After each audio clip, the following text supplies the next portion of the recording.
শ্রদ্ধেয় ভবানীচন্দ্র দাস মহাশয়কে ওনার মূল্যবান আলোচনা রাখার জন্য কর্তা যারা উপস্থিত হয়েছেন আর এইরকম একটা সুন্দর অনুষ্ঠানে আমাদের এই আজকে যিনি সম্বোধন করেন। ধন্যবাদ শ্রদ্ধেয় মণ্ডল সভাপতিকে। এবারে আলোচনা রাখবেন। 13 তারিখে করোনার দিন কৈলাসহর মণ্ডলে বেশি পরিমাণে পঞ্চায়েত ভারতীয় জনতা পার্টির পক্ষে দখল প্রদেশ কমিটির সাধারণ সম্পাদক বিস্তারিত আলোচনা করবেন। আমাদের মূল লক্ষ্য হচ্ছে কৈলাসহর মণ্ডল কমিটির মাননীয় সাধারণ সম্পাদক শ্রদ্ধেয় ভবানীচন্দ্র দাস মহাশয়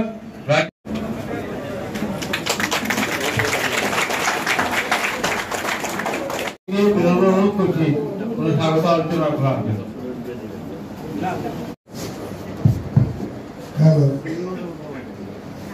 আজকে সভায় উপস্থিত রাজ্য কমিটির সভাপতি রাজীব, উপস্থিত আছেন প্রশান্ত ভট্টাচার্য মহাশয়,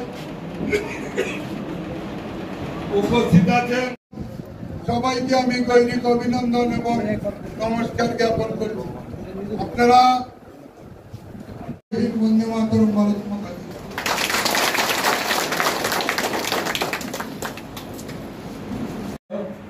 শ্রদ্ধেয় ভবানীচন্দ্র দাস মহাশয়কে ওনার মূল্যবান আলোচনা রাখার জন্য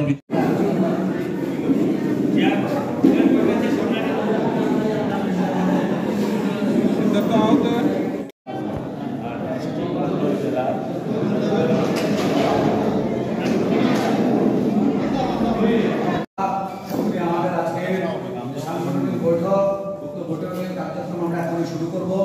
তাই আপনারা উপস্থিত আছেন ভারতীয় জনতা পার্টি সবাই স্বাগত রাখার জন্য আমি আজকে সভার সভাপতি তথা আমাদের আমার সামনে বসা এই কৈলাসহর মণ্ডলের অন্তর্গত 8ই আগস্ট ত্রিস্তর পঞ্চায়েত হচ্ছে। আপনারা নিশ্চয়ই জানেন ইতিমধ্যে বিরোধী দল কংগ্রেস সিপিএম জোট এরা তো অধিকাংশ আসনে প্রার্থী খুঁজে পায়নি, দিতে পারেনি। 71% সিটে পঞ্চায়েতে আমরা অলরেডি জয়ী হয়ে গিয়েছি। বাকি সামান্য কিছু পঞ্চায়েতে এবং আসনে নির্বাচন হচ্ছে। তো 8 তারিখে ভোট হবে, 12 তারিখে রেজাল্ট হবে, আর তারপরেই বিজয় মিছিল হবে বাকি সব পঞ্চায়েতের সব ওয়ার্ডগুলোতে। আর সেই অপেক্ষায় আমরা বসে আছি।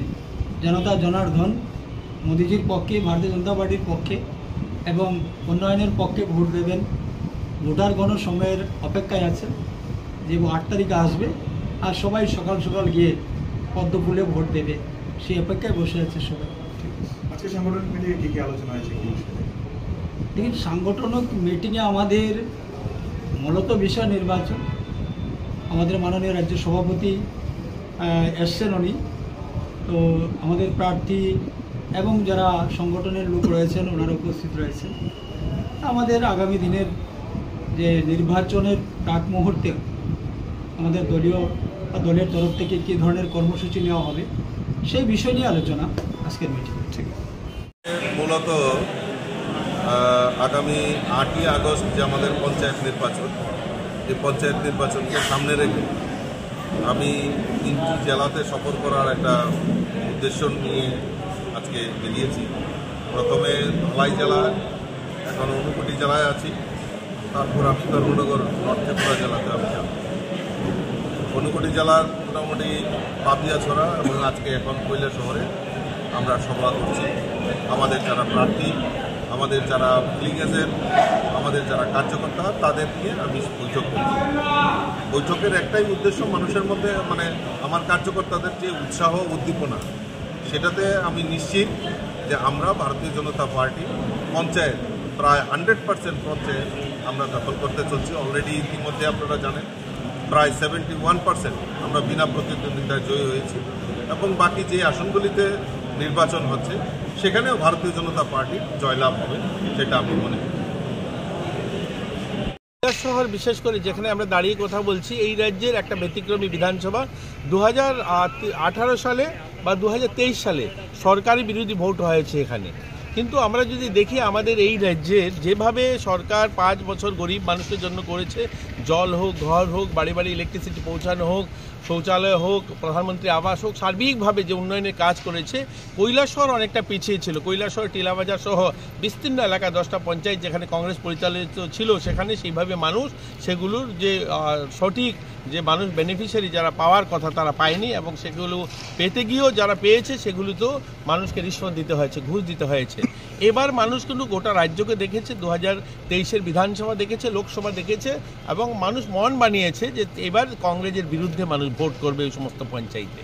এটার বড় কারণ হচ্ছে আজ বিরোজিৎ বাবু যে জননেতা মানুষ বলেন কংগ্রেসে, দীর্ঘ বছর এখানকার এই উত্তরাঞ্চলের যে সংখ্যালঘু মানুষ তাদের নিজেদের মাথা ফাটিয়ে নিজের বুকে রক্ত দিয়ে কৈলাসহর রাজপথ রাঙিয়েছে। একটাই তাদের অপরাধ ছিল, তারা কংগ্রেস করত। আজ ওই কংগ্রেস যেই সিপিএমের সঙ্গে যাদের বিরুদ্ধে দীর্ঘদিন রাজনীতিটা ছিল তাদের সঙ্গে হাত মিলিয়েছে, তাদের সঙ্গে পঞ্চায়েতে সিট শেয়ার করেছে। এটার যে মানুষের যে ক্ষোভ সেটা কিন্তু এবার পঞ্চায়েতে আমরা দেখছি, এবং তাই আমরা আশাবাদী প্রত্যেকটা পঞ্চায়েত নিরঙ্কুশ আমাদের ভারতীয় জনতা পার্টির দখলে আসবে, এবং কৈলাসহরেও ভারতীয় জনতা পার্টির পতাকা উত্তোলন হবে প্রত্যেকটা পঞ্চায়েত।